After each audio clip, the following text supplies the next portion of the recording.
Alright guys, TacticalRab again today. I hope you're all doing well and enjoying your day so far with Formula and the OpTic Halo team winning the Halo World Championship just last night. Many questions have been raised within the COD scene as to exactly the format that the HCS has done that the CDL should potentially copy. The double series in the grand finals worked out rather well in OpTic's favour. Cloud9 might not agree so much though, but some pros actually think the double series is not the way to go and we should bring back best of 9s rather than the best of 7s the CDL are introducing yet again for this season. Very much enjoyed your thoughts in the comment section below. Hit the like button if you enjoy. Subscribe if you're new as always. I'd greatly appreciate it. It really helps out the channel. Thank you very much indeed for doing that one. Thought this was kind of funny as well actually because Cloud9 of course in that grand finals up against OpTic dominated the first series 4-1 and then got smoked 4-0 in the second series. And one also good thing about Halo is like they don't mess around with breaks. Like they do map 1 and then map 2 happens straight away. And honestly even between series 1 and series 2 there's no messing around. Like they just get straight into it, right? Which maybe honestly it was almost too quick. Like I was expecting more of a break between maps, but they just get right into it, which I think is honestly pretty good from a viewing perspective. And of course, in fairness, X did win this series. They played up against OpTic at the World Championship several years ago. This I also thought was kind of funny here from Dan Gaskin. So a commentator that I know best from FIFA, I think, but I think clearly he also does Halo and other stuff as well. And he reckons that some guy tried to take a picture with him, thinking that he was Scump. And he's this guy here. You can just about see him. So he does look a bit like Scump, to be fair. I think it's certainly in certain angles he can look a bit like Scump. And it's pretty funny. Someone thought this guy was Scump, and he didn't have the balls to say, no, I'm not Seth Scumpy Abner, but, I'll pose it in regardless. Quick note on Modern Warfare 2, just to say this from the Ghost of Hope, this could be, like, this is either bad, or it's like, no news at all, but apparently at least 3 of the 6v6 launch maps are from Al Mazrah, which I'm guessing is the kind of ground war map in the game. So there's 2 questions here. Either they designed the 6v6 maps first, as Hope is saying, and then put them into the ground war map, or it's the other way around. And this to me is the concern, and I wouldn't be surprised at all if the developers have done this. They make the Warzone maps, they make the ground war maps, and then they say, you know what, that part of the map, that probably could work for 6v6, let's just chuck it in the 6v6 rotation, which more than likely means those maps will be terrible, or at least far from optimal. Now, the other way to do it, of course, is kind of what happened with Blackout back in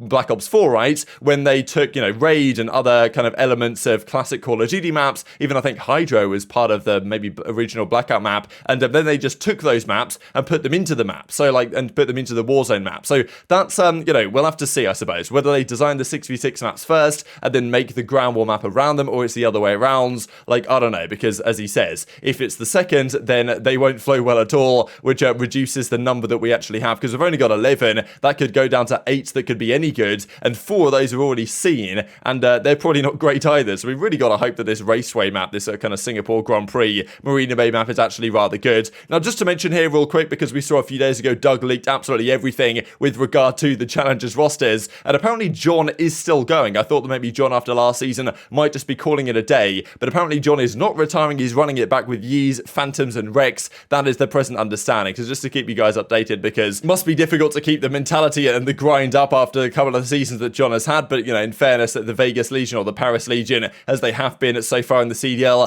are usually a death sentence to players' careers, unfortunately. Let's dive into this Halo World Championship format then. So lots to talk about this. Of course, OpTic win last night. They would not have won though if it had been a single best of 9, even let's say in the grand finals, because it was a double best of 7 series where the team from winners had a 1 series advantage and the team from losers had to win twice, just because, well, they hadn't lost so far in the tourney. That is how it's traditionally considered in FPS Esports to be probably fair enough. But of course, in Call of Duty recently, they've done things rather differently. Firstly, a note on Frosty on the Sentinels team. They came top 6, I believe, at the end of the tournament. Certainly not the result that they were looking for. And there has been some questions as to whether at some point or another, some COD pros or some Halo pros might return to COD, just because we've seen this happen in the past. And Frosty also came over to Call of Duty kind of with Shotzzy around the time after the Halo 5 World Championship. There was nothing on the horizon for Halo. So some Halo pros thought, you know what, let's try and make COD happen. That's where the money is. And they did very well indeed. Shotzzy and Frosty, both. Frosty especially on the Florida Mutineers team won, I think, 3 events that season. Yes, they were all online, but he was a really key factor to the success of that Florida team, alongside, of course, Ferro,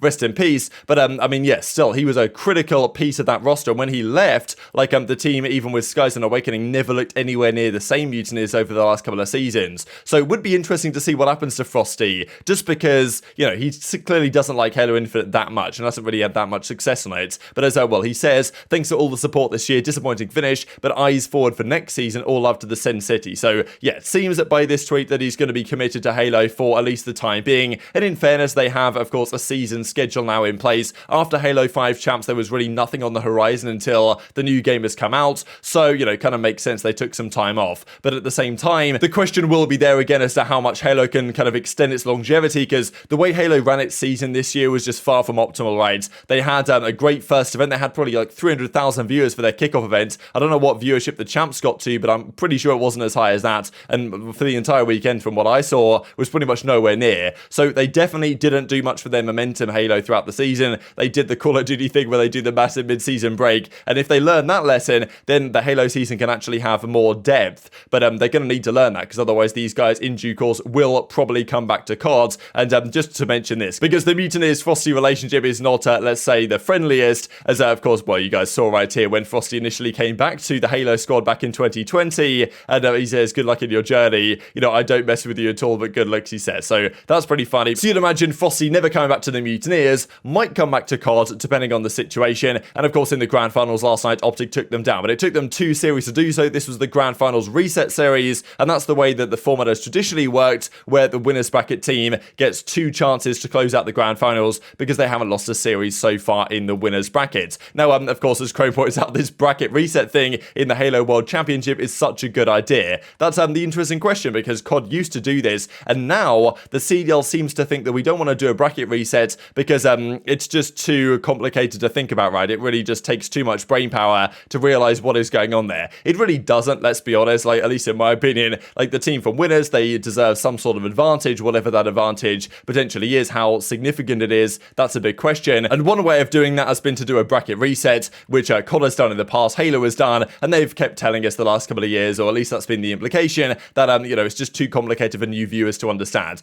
I don't really think that's the case. Question is though, is this actually a good idea, or is it better to do what we have been doing in the last couple of years of the CDL? Now, as Hitch says, 2 best of 5s or a best of 9. Now, I think the 2 best of 7s in Halo can work, because Halo, as I say, the breaks aren't particularly long. They are pretty rapid fire in terms of getting between maps, and also just in general, like, it seems to take longer to do a Call of Duty series. So the option really is 2 best of 5s, or you do something else. Now, in fairness, even back in Black Ops 3, in the Stage 1 and Stage 2 playoffs, their Grand Finals were best of 7s, just a straight up best of 7s single elimination. But in fairness, there was just a single elim tournament. There was no double elim brackets, such that there was no winner's bracket advantage regardless. But Hitch reckons, yeah, 2 best of 5s, either go back to that format or go to the best of 9. Now, what they've done this season is done an entirely different thing and gone to a best of 7. So what do you guys think about this? Just because when best of 9s were first announced, especially with no kind of advantage for the winners bracket team, everyone seemed to hate them. Was like, yeah, 2 best of 5s got to come back. But now with best of 9s gone in favour of best of 7s, now people are saying, actually, best of 9s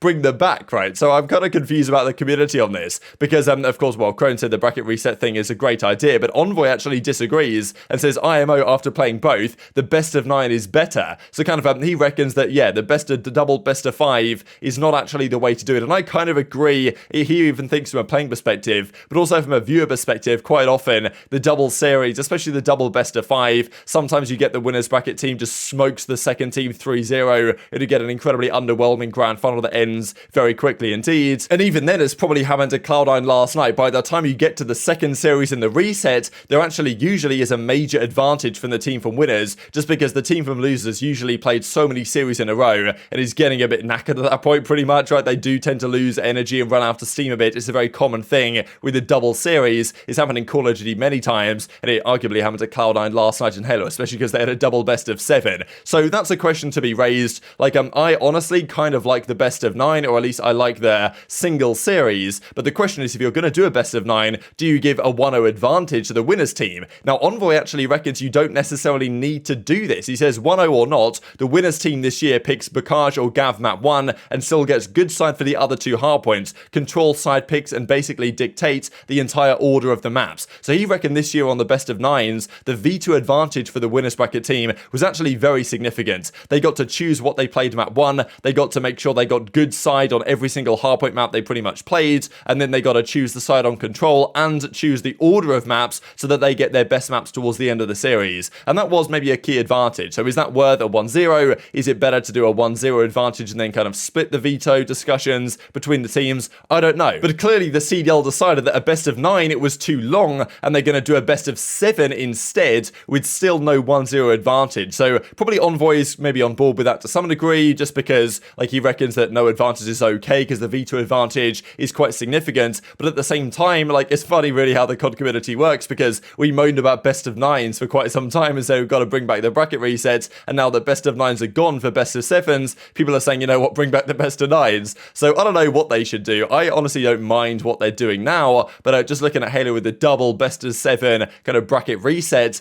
does make the single best of 7 for us in Call of Duty not look great from a competitive integrity perspective, because like OpTic got their second chance, which I think they deserved after not losing a series, but in COD that just does not happen, right? And of course in the end, yes, OpTic win 400 grand, 220 grand for second place in Cloud9. These were the final tournament placings if you guys want to check them out real quick. And just to mention, as we were talking about the most FPS championships of all time, with Formula now getting all the way up there to 32, there are more championships to come next season, and this to me is the key question for Halo going forwards. How do they actually do their format right? So firstly, like honestly, OpTic are kind of carrying Halo pretty hard right now, because the OpTic Halo Invitational is happening December 9th through to the 11th, so one weekend before Major 1 for Call of Duty, and of course Esports Stadium in Arlington. That's going to be the OpTic Halo Invitational, which I guess is going to be, well, depending on who gets invited in the format, a proper event really in the off-season. That's the thing for Halo, because they're not having a new game, right? It's not like Call of Duty where we get a new game every year until this year, which is pretty interesting for sure, but they can start their new season whenever, because they don't have to worry about waiting for a new game and all the changes that entails. Now, this is the roadmap over winter. I don't believe we know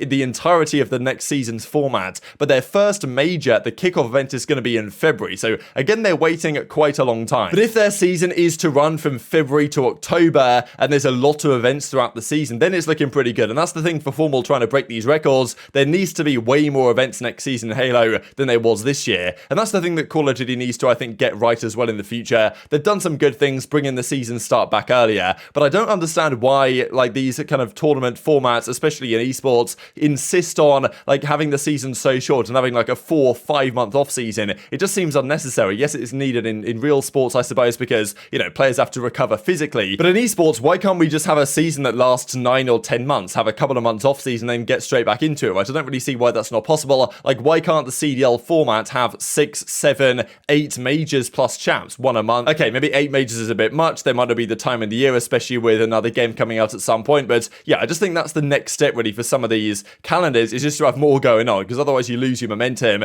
which is just what happened to Halo this past season, at least in my opinion. But very much intrigued your thoughts on all this stuff in the comment section below. Want another video to watch? Check out on the Breaking Point channel, 5 COD pros who got their revenge on their old teams, live on the YouTube right now. So hit the like button if you enjoyed, subscribe if you're new as always, take care, and I'll see you next time.